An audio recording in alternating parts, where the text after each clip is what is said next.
Alors moi je dis ce matin, ces paroles prophétiques reçues par 3 prophétesses, elles sont en train de s'accomplir. Pourquoi? Parce que nous avons décidé de marcher dans la communion fraternelle. Et le peuple dit... Et puis il y a d'autres paroles qui nous condamnent, et puis celles-là, elles provoquent des divisions. Donc un chrétien peut être animé ou influencé par un mauvais esprit, c'est ce qu'on va voir ensemble. Et en voyant certains comportements, des fois, eh bien oui, on peut se poser donc certaines questions. Sont-ils remplis de l'esprit, ou en fin de compte, quel est l'esprit qui les anime? Il faut vous la poser la question. Vous l'avez posé des fois la question? Eh bien écoutez, plutôt que de voir toujours que l'esprit de Dieu sur la vie des gens, eh bien des fois, peut-être qu'il faut discerner. Est-ce que c'est bien l'Esprit de Dieu qui est en train de parler, d'agir au travers de cette personne? Et attention, je pars d'en haut jusqu'en bas. Les 5 ministères, tous les leaders confondus, je ne parle pas que dans l'Église, et aussi les chrétiens. Eh oui! Bon, sinon, la Bible ne parlerait pas de faux prophètes, etc., etc., etc. Il parle de ministère aussi, et on va voir que des hommes de Dieu, eh bien malheureusement, et des femmes de Dieu n'ont pas toujours été dans l'inspiration. Nous avons reçu l'autorité, la responsabilité de mettre ces démons, j'aimerais que toute l'Église dise amen avec moi, hors de l'Église. Quand ce n'est pas l'Esprit de Dieu qui nous anime, il faut le mettre dehors. Est-ce qu'on peut dire amen? Il faut apprendre à discerner leur présence et ne plus se laisser utiliser par eux. On peut dire amen aussi, car, comme dit Rick Joyner, car leur action principale est de tromper et de se cacher pour agir. Alors, quel esprit nous anime? Et là, nous voyons, eh bien, dans la Bible, eh bien, on parle d'apôtres. Et donc, qui pensaient bien faire en proposant à Jésus, eh bien, d'ordonner au feu de Dieu de descendre sur les habitants de Samarie. C'est Jacques et Jean. Dans Luc chapitre 9, versets 52 à 55, Jésus se tourna vers eux, écoutez bien, et les réprimanda, parce qu'en fin de compte, eh bien, Jésus ne va pas va être mal accueilli dans la ville de Samarie. Et d'un seul coup, eh bien, parce qu'ils aiment le Seigneur et que Jésus est mal accueilli, eh bien, j'aimerais vous dire que ces 2 apôtres, eh bien, vont commencer à dire au Seigneur, eh bien, au feu de Dieu de descendre et de tuer, détruire ses habitants. Ils sont apôtres, ils sont censés bénir. Ils sont censés, mes amis, réagir comme Jésus. Et Jésus se tourna vers eux et les réprimanda, disant, « Vous ne savez de quel esprit... » Oh, moi, ça change ma vie. Et vous savez, je fais très attention maintenant quand des pasteurs, des leaders me parlent et des chrétiens. Parce que la parole de Dieu, elle nous ouvre l'esprit. Et je sais quand c'est l'esprit de Dieu, avec le don que Dieu m'a donné, et quand c'est pas l'esprit de Dieu. Alors, vous savez ce qu'il vous reste à faire, des fois, c'est prier, ou c'est prendre autorité et faire taire les gens. Et puis, vous décidez ce que Dieu vous révèle, parce que c'est la pensée de Dieu. Et quand vous avez la pensée de Dieu, vous avez du courage pour valider ce que Dieu vous donne. Parce que 10 espions étaient des leaders, mais ils ont, communiqué la trouille. Et là, on voit que ces 2 apôtres, mes amis, vous ne savez de quel esprit vous êtes animés. Parce que s'ils le savaient, vous croyez qu'ils auraient voulu détruire cette ville? Et je voudrais vous dire ce matin, faites attention, parce que quand vous n'êtes pas animé de l'Esprit de Dieu, et que vous êtes animé d'un autre esprit, vous ne le savez pas. Dis à ton voisin, dites-vous les uns les autres, vous ne le savez pas. Parce que si vous le saviez, vous seriez comme Jésus dans la grâce. Et Jésus leur dit, il se tourna vers eux, il va les réprimander. Oh mince, le pasteur, il m'a disputé. Oh, il n'est pas gentil, hein. Oui, il les a réprimandés. Oh, Jésus peut réprimander des apôtres. Nous pouvons aussi le faire, c'est biblique. Et il va les réprimander et il va leur dire ouvertement, il ne laisse pas passer la chose. Il va les aider en leur disant, eh bien, vous ne savez de quel esprit vous êtes animés. Jésus leur dit, en raisonnant comme vous le faites, en fin de compte, dans votre raisonnement, qui n'est pas l'Esprit de Dieu et qui n'est pas la pensée de Dieu, vous n'êtes pas animé de l'Esprit de Dieu, mais influencé, écoutez-moi bien, par un esprit mauvais. L'Esprit de Dieu, il ne va jamais tuer quelqu'un. L'Esprit de Dieu ne va jamais, être utilisé par qui que ce soit, surtout dans le Nouveau Testament, pour détruire des gens. Est-ce qu'on peut dire amen? Un chrétien peut être parfois animé par un mauvais esprit. Oui, ça peut arriver. 1 Samuel, chapitre 16, verset 14. L'Esprit de l'Éternel se retira de Saül.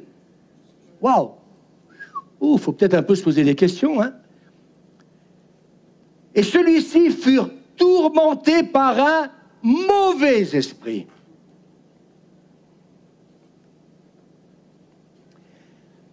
Envoyé par l'Éternel. David prenait la harpe et jouait, et Saul respirait alors plus à l'aise et se trouvait soulagé parce que le mauvais esprit se retirait de lui. Alors je vais vous donner 2 clés ce matin. Premièrement, quand c'est un mauvais esprit qui est sur nous, comme Saül, tu t'en rends pas compte.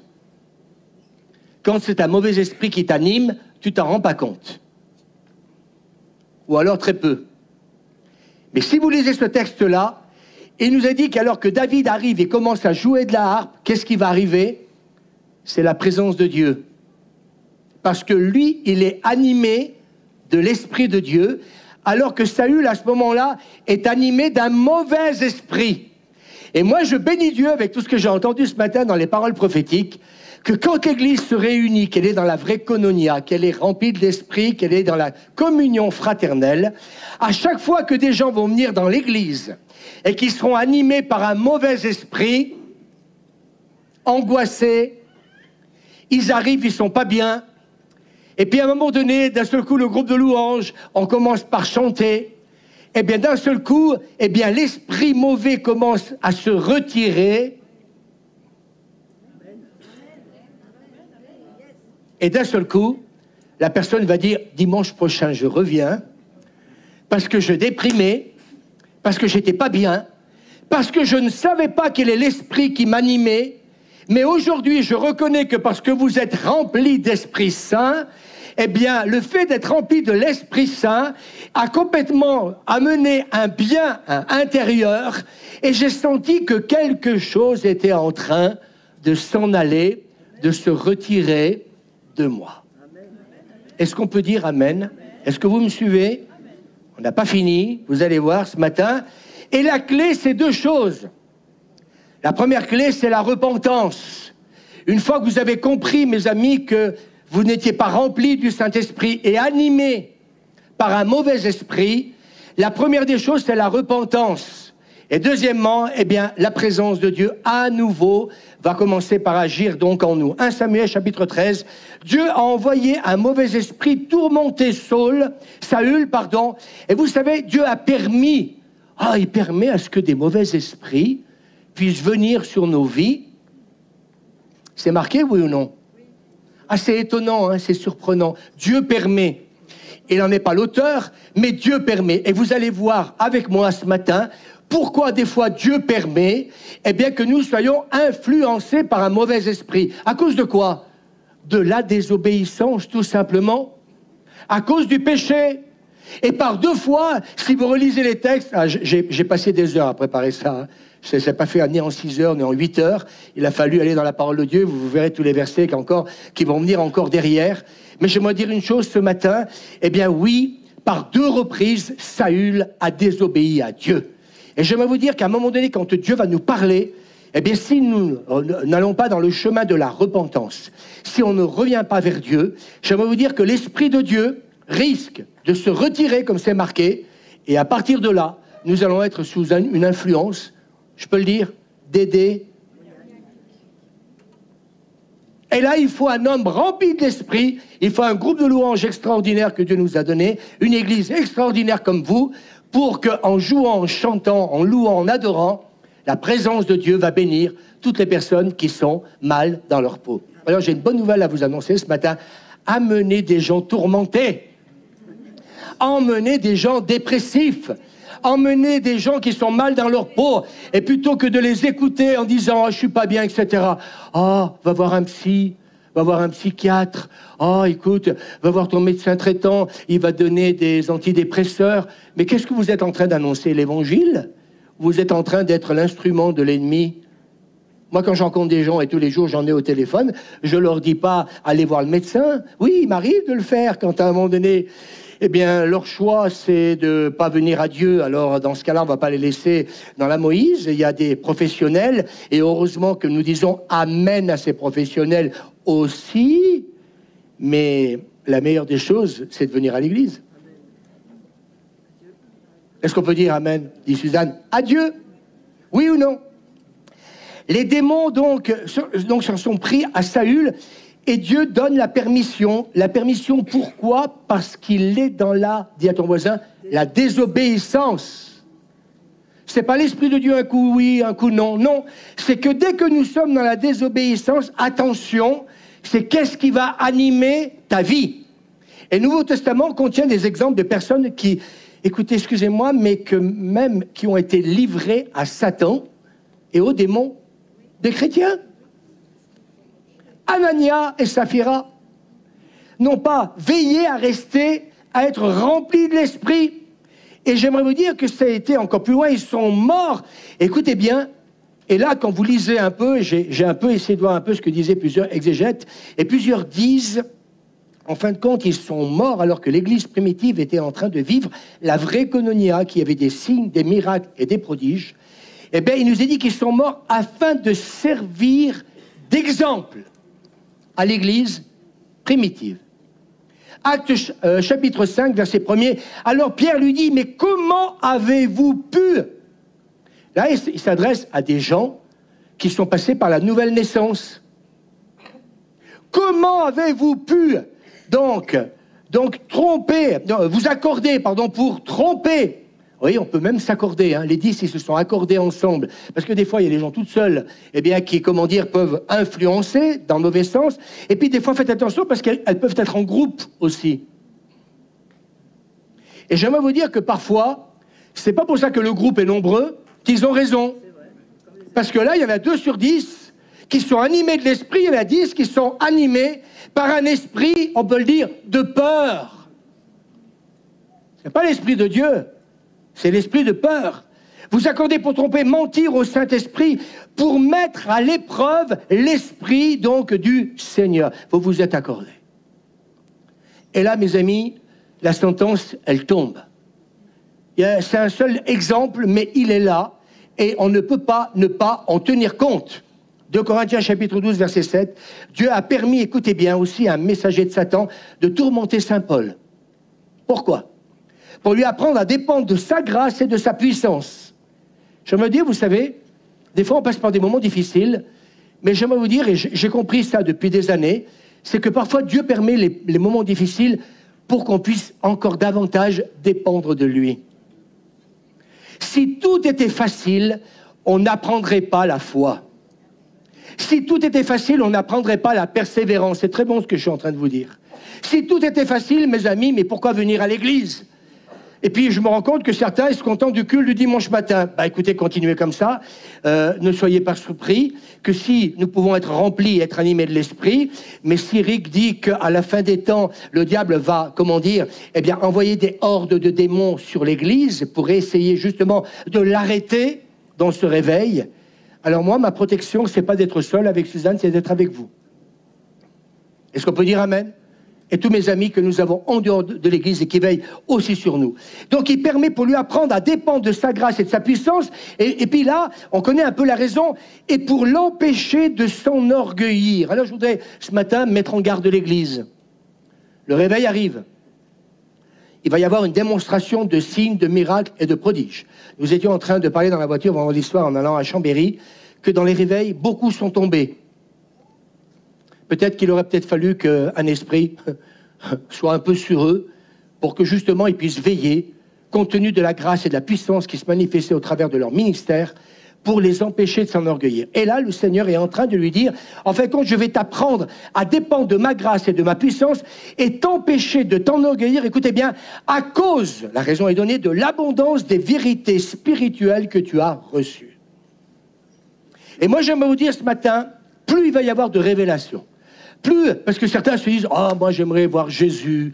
Ah, moi je voudrais voir les anges. Ah, moi je voudrais avoir des visions, des songes. Je voudrais comme Paul, à un moment donné, il ne sait pas, il est monté dans le 3e ciel. Il ne sait pas du tout où c'est qu'il habitait. Il ne savait plus où c'est qu'il en était. Mais tout est-il, la Bible nous dit, c'est qu'il a entendu des choses ineffables. Il a vu des choses extraordinaires.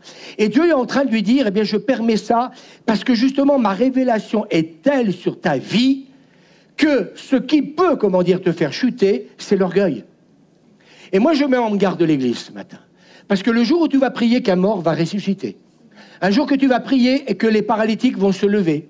Un jour que d'un seul coup, les gens vont entendre parler de qui tu es et dire maintenant, eh bien oui, je ne connaissais pas Carlos Payan, et puis maintenant on sait qui il est avec tout ce qu'il vit aujourd'hui. Je ne connaissais pas Jean-Luc Straxel, maintenant on sait qui il est. On ne connaissait pas, comment dire, notre ami Marcel, quoi, maintenant on sait qui ils sont. Pourquoi? Parce que mes amis, et bien sur leur vie, il y a la puissance de Dieu qui se manifeste. Alors là, puisque Dieu a donné à Paul une telle révélation de sa grâce, eh bien Dieu permet, oui, à un messager de Satan, il permet, j'ai dit, eh bien d'agir, de tourmenter l'apôtre Paul. Il est toujours rempli de l'esprit, mais en même temps, il y a cet esprit qui est là pour lui rappeler qu'à un moment donné, attention, veille. Veille parce qu'un esprit d'orgueil peut t'animer maintenant. Veille parce qu'un esprit d'orgueil peut maintenant te remplir. Et à ce moment-là, plutôt que de donner la gloire à Dieu, tu vas te la donner à toi-même. Et puis mes amis, dans le réveil, une chose qui, pour moi, a toujours été quelque chose que le Seigneur m'a donné, c'est que dans le réveil, malheureusement, quand Dieu vous utilise, le peuple, les gens vont devenir idolâtres. Que vous le vouliez ou pas, faites un séminaire avec un prophète qui a une réputation mondiale. Là, vous êtes obligé de fermer les portes de l'église si vous annoncez ça, parce que vous aurez 500, 600 personnes qui vont venir écouter ce prophète qui, soi-disant, a un ministère international. C'est pas vrai? Bill Johnson est venu en France, les salles se sont remplies. Alors, mes amis, quand vous avez une telle révélation, une telle onction, j'aimerais vous dire qu'à un moment donné, Dieu va permettre certaines choses dans nos vies. Dis à ton voisin, c'est pour ton bien. Parce que l'apôtre Paul va dire, j'ai achevé la course, j'ai combattu le bon combat, j'ai achevé la course. Oui, mais bon, Seigneur, il était plein de Dieu, il y avait les signes, les miracles et les prodiges, et puis tu es en train de nous dire, Seigneur, que tu as permis donc à Satan de le tourmenter à certains moments dans sa vie, afin qu'il ne chute pas, qu'il ne tombe pas dans l'orgueil. J'aimerais vous dire ce matin, je ne vais pas en faire une doctrine, je ne vais pas enseigner, je vais simplement vous dire, parce que là, je crois que la sagesse de Dieu vient sur moi, Dieu sait toutes choses. Et il sait quand il permet, quand il envoie quelqu'un faire le job pour nous empêcher de chuter. Alors j'ai envie de vous dire, mais Seigneur, tu aurais pu éviter que justement à cause de l'orgueil, eh bien il puisse donc se ramasser, eh bien ce qu'il est en train de vivre. Et puis le Seigneur dit, mais si je ne l'avais pas fait, eh bien peut-être qu'il n'aurait pas pu écrire à Timothée, j'ai combattu le bon combat, j'ai achevé la course. On est vraiment dans la limite dans ce que je prêche là. Hein. Vous n'êtes pas obligé de me croire, me faire confiance, mais ça parle de... Si Dieu permet au mauvais esprit de nous tourmenter, c'est pour nous préserver. Mais écoutez bien une chose, il reste, et ça c'est la bonne nouvelle, soumis à Dieu. Satan n'a pas pu aller au-delà de ce qu'il avait à faire pour Saint Paul. Dis à ton voisin, ces esprits, si Dieu permet, ils restent soumis à Dieu. Job, vous lisez ça dans Job chapitre 1er verset 12 et chapitre 2 verset 6, les démons n'ont pas pu agir au-delà de ce que Dieu leur avait permis. Les croyants qui pensent être tourmentés ou influencés par des démons doivent d'abord se repentir de tout péché connu. Alors qu'est-ce qu'il nous faut apprendre dans telle situation ? Car cela sera toujours, écoutez bien, pour notre édification, et non pas, dis à ton voisin, pour notre destruction. Pour Paul, pour Job, ce n'est pas pour leur destruction, mais pour leur édification. Ils auraient bien voulu s'en passer, mais Dieu sait, et il connaît la nature humaine. Il nous connaît parfaitement. Et le Saint-Esprit ne délaissera jamais un croyant, mais le péché peut éteindre l'action de l'Esprit. Et c'est pour ça que Paul dira dans 1 Thessaloniciens chapitre 5, verset 19, « N'éteignez pas l'Esprit, l'action de l'Esprit. N'empêchez pas l'Esprit Saint d'agir. Ne faites pas obstacle à l'action du Saint-Esprit. » Donc, on peut éteindre l'Esprit. Et puis Éphésiens chapitre 4, verset 30, « Ou l'attrister. » N'attristez pas, ne faites pas de la peine au Saint-Esprit, nous dit donc Saint Paul. Et puis dans Juge chapitre 16, verset 20, il nous est parlé de donc, non pas de Dalida, mais de Dalila, qui va dire, « Les Philistins sont sur toi, Samson. » Et il se réveilla de son sommeil et dit, « Je m'en tirerai comme les autres fois. » Et les chrétiens qui maudissent, qui jugent, qui critiquent, ils s'imaginent qu'à un moment donné, l'esprit va rester sur eux.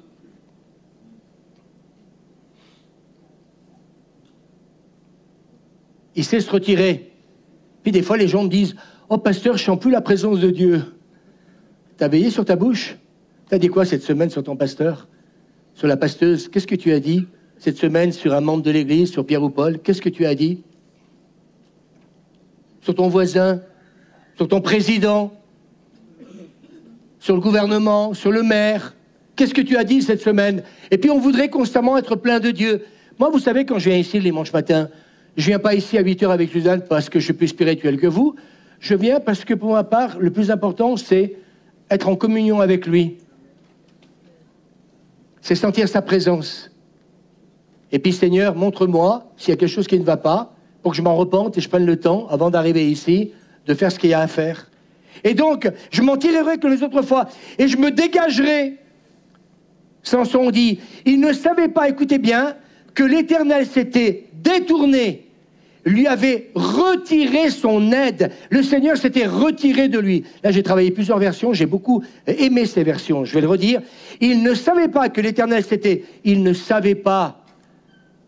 Quand tu as un fiel amer dans la bouche, eh bien, arrête de te mentir à toi-même et croire que tu es rempli de l'Esprit Saint.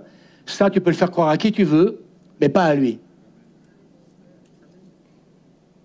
Il ne savait pas que l'Éternel s'était détourné, lui avait retiré son aide. Le Seigneur s'était retiré de lui. Les péchés non confessés sont un obstacle à notre communion avec Dieu. Et oui, ça peut éteindre l'œuvre du Saint-Esprit dans nos vies. Il est tellement important de confesser nos péchés. 1 Jean chapitre 1er verset 9. Si nous confessons nos péchés, il est fidèle et juste pour nous les pardonner et pour nous purifier de tout mal. Et même si le Saint-Esprit ne nous quittera jamais, parce que le Saint-Esprit, j'ai une bonne nouvelle à vous annoncer, il ne vous quittera jamais. Mais par contre, nous pouvons perdre les privilèges et la joie de sa présence dans nos vies à chaque fois que nous péchons. Et il y a des gens qui nous disent, comme c'était la faute du pasteur, c'est la faute du groupe de louanges, « Oh, mais moi, je ne sens pas la présence de Dieu. » Moi, ce que j'aime, c'est qu'à chaque fois que je viens ici, pour moi, le plus important, c'est pas ce qu'on va faire, c'est pas ce qu'on va dire, ce qu'on va prêcher, c'est quand je sens la présence de Dieu. Et quand hier, je parle avec Patrick, et puis que tous les deux, nous sommes en train de dire, dès qu'on est rentré dans la salle, on a senti la présence de Dieu, pour moi, ça veut dire que tu es bien animé du Saint-Esprit. Et quand tu l'es pas, arrête de te mentir. Pasteur, leader, membre de l'Église. Je sens pas la présence de Dieu. Pose-toi la question, pourquoi tu la sens pas? Moi, ce matin, vous m'avez vu, je fais le pitre là, mais parce que j'étais tellement rempli de Dieu, il y avait la joie de Dieu qui était là, et puis là, tu chantes comme... Et puis tu t'en fous de tout, tu réjouis le cœur de Dieu, parce que tu es rempli de l'Esprit, alléluia. Alors oui, mes amis, quand on attriste l'Esprit de Dieu, nous pouvons perdre les privilèges et la joie de sa présence dans nos vies. Alors, on revient à Caleb, qui a fait un rapport positif, et il a exhorté le peuple à obéir. Notre rôle de pasteur, c'est de vous exhorter à obéir à Dieu. Nombre, donc chapitre 14, verset 24, « Et parce que mon serviteur Caleb a été animé d'un autre esprit et qu'il a pleinement suivi ma voie, je le ferai entrer dans le pays où il est allé. » On ira tous au paradis? Non. Mes amis, les conditions sont là. Il a été, et moi j'aimerais vous dire ce matin, je m'adresse à toute l'équipe pastorale et à vous tous, moi depuis un mois, le Seigneur me dit, ta responsabilité, Louis, devant moi, c'est de veiller tous les jours sur ta bouche, sur ta langue, sur ta manière d'agir, ta manière de faire, de penser, renouvellement de l'intelligence, pour que ce discernement soit pas le discernement du dimanche au dimanche, mais un discernement de tous les jours.